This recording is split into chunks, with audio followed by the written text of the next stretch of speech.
સરકારનો કેવો ખેલ, સસ્તો દારૂ મોંઘું તેલ, આ સરકારનો કેવો ખેલ.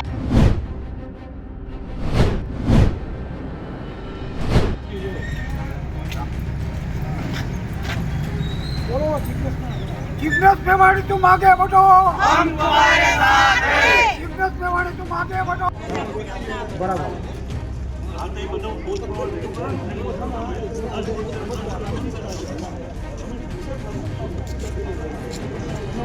नशानो कारोबार બંધ કરો, नशानो कारोबार बंद करो, બંધ કરો. बंद करो भाई, बंद करो. छावराओ बंद करो, गुट्टेगरों छावराओ बंद करो, बंद करो. ગુટલેગરોને ચાવરાવાનું બંધ કરો.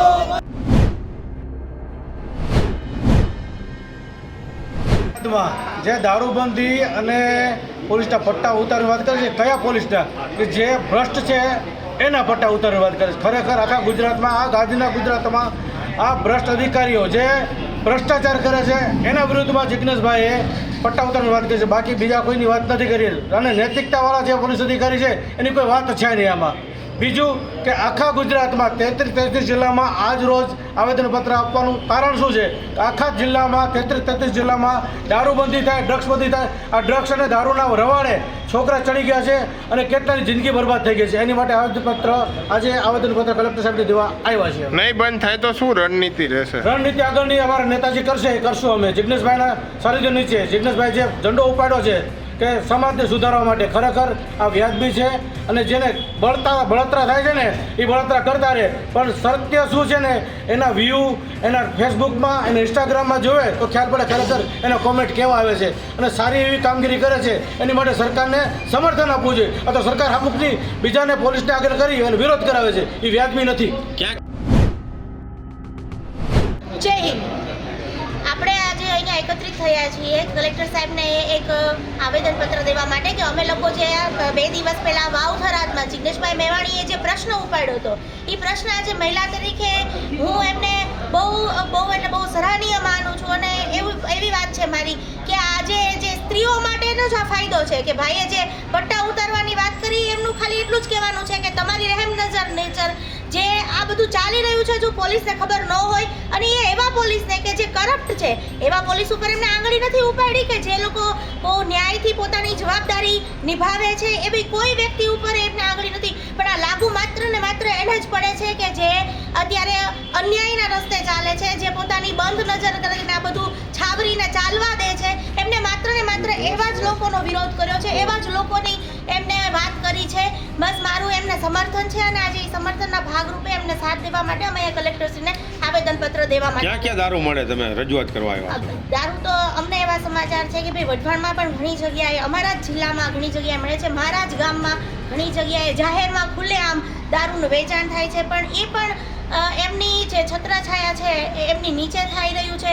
અમે લોકોએ અગાઉ પણ આનો વિરોધ કર્યો હતો, પણ આગળ એ કરતા રહેશું. અને જ્યાં પણ હવે અત્યારે થાય છે તો જરૂર પડશે તો ખુલ્લેઆમ એ જગ્યાએ જઈને પણ અમે લોકોએ જનતા રેડ પાડશું. જો આમાં ફેરફાર નહીં થાય, પોલીસ એની કામગીરી યોગ્ય રીતે નહીં કરે તો પક્ષ એની કામગીરી યોગ્ય રીતે કરશે, આગળ આવશે. અમે અમારા નેતાઓની સાથે લઈએ એમની આગેવાની નીચે આ કાર્ય કરશું. અને જિગ્નેશભાઈની આગેવાની નીચે ગુજરાતમાં જે કાંઈ કાર્યક્રમ અમારે કરવા પડે એ તમામ કાર્યક્રમ અમે કરશું. જય હિન્દ. અમારા સુરેન્દ્રનગરની અંદર પણ એક ગામના લોકો ડેલિગેશન લઈને મળવા ગયા કે ભાઈ અમારા ગામની અંદર ખુલ્લેઆમ દારૂ વેચાય છે, લોકો દાદાગીરી કરી રહ્યા છે. હજી આજની તારીખ સુધી કોઈ એમાં એક્શન લેવાના નથી. પાટડી શહેરની અંદર ભારતીય જનતા પાર્ટીના નગરપાલિકાના કારોબારી ચેરમેનના દીકરાને એક બુટલેગર બેફામ મારે છે. એના ઘરેથી એનું અપહરણ કરવામાં આવે છે.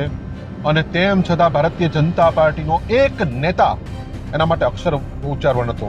માનનીય હર્ષભાઈ સંઘવી સાથે પણ એ હાર્દિકભાઈ પ્રજાપતિના ફોટા હતા, અમિતભાઈ શાહ સાથેના એમના ફોટા હતા. તેમ છતાં ભારતીય જનતા પાર્ટીનો એક નેતા હર્ફ ઉચ્ચાર કર્યો નતો. અમારા દસાડા પાટડી વિધાનસભાને બિહાર, ઉત્તર પ્રદેશ કરતા પણ ગજાય એટલી હદે એની પરિસ્થિતિ કરી નાખી. હમણાં થોડા સમય પહેલા જ માન્ય ધારાસભ્યને મામૂલી એક આલોચના કરવામાં આવી અને એ આલોચના સ્વરૂપે એ દલિત ગરીબ છોકરાને અપહરણ કરવામાં આવે છે, એને ખુલ્લેઆમ બેફામ મારવામાં આવે છે. એના બધા જ વિડીયો અત્યારે સોશિયલ મીડિયામાં છે. અનેક જગ્યાએ મેં પણ મારા સોશિયલ મીડિયાની અંદર એને પ્રકાશિત કર્યા છે. તેમ છતાં આજની તારીખમાં ફરિયાદ નોંધવામાં આવી નથી.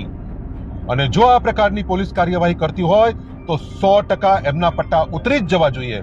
તમને લોકોને શરમ નથી આવતી કે એક વ્યક્તિ જે ગેરકાનૂની ધંધાને ઉજાગર કરી રહ્યો છે, તમારા દરવાજે આવીને તમારી ફરિયાદ કરી રહ્યો છે, તમે એની ફરિયાદ સાંભળવા માટે તૈયાર નથી, અને જ્યારે એ વ્યક્તિ એમ કહી રહ્યો છે કે આવા ભ્રષ્ટ અધિકારીઓ ના પટ્ટા ઉતરી જવા જોઈએ.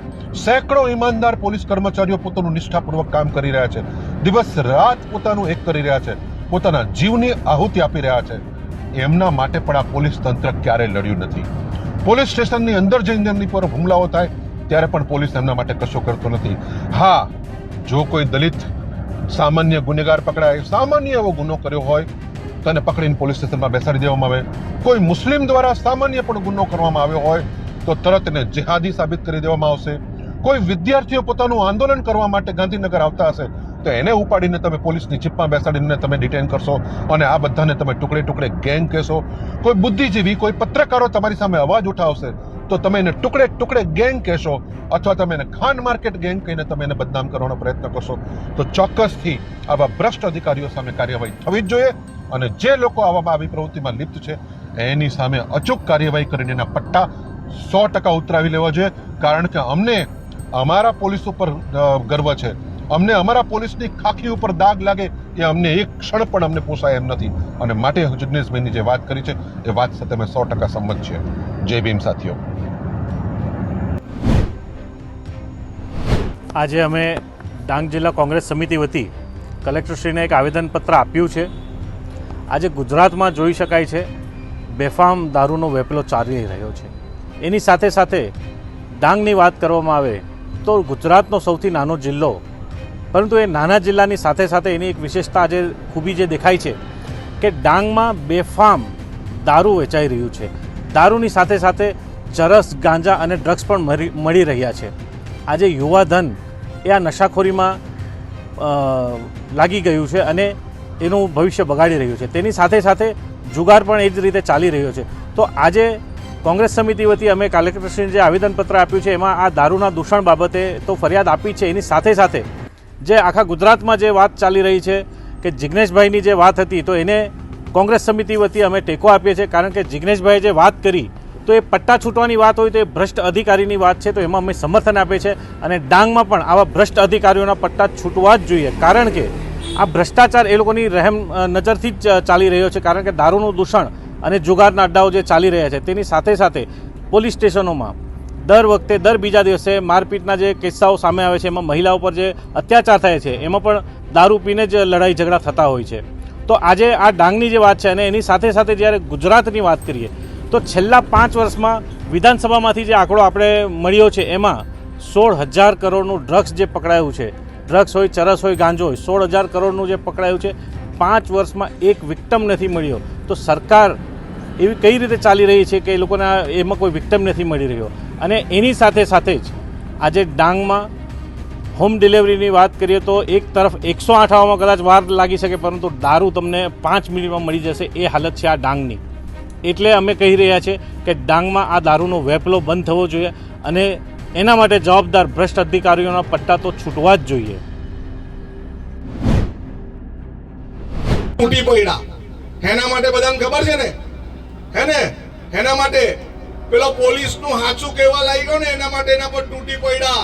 પણ આનંદ પટેલ અને આખી કોંગ્રેસ સમિતિ જિગ્નેશભાઈ મેવાણીને સમર્થન કરે છે ને અહીંથી આનંદ પટેલ બી પોલીસને વોર્નિંગ આપે છે, જો તમે સારા કામ નહીં કરવાના હોય, તમે દારૂવાળાના પૈસા લેવાના હોય, તમે ચકલી બોબલી વાળાના પૈસા લેવાના હોય, તમે ડ્રગ્સ જુગારવાળાના પૈસા લેવાના હોય તો સમજી જોજો તમારા પટ્ટા ઉતરતા વાર નહીં લાગે. અમારી સરકાર 2027માં આવવાની છે.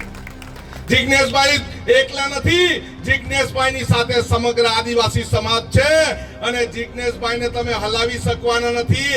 એકવાર આસામની પોલીસ ઉચકી ગઈ, પાછી આવીને મૂકી ગઈ, એટલી તાકાત અમારા જિગ્નેશભાઈમાં છે. આ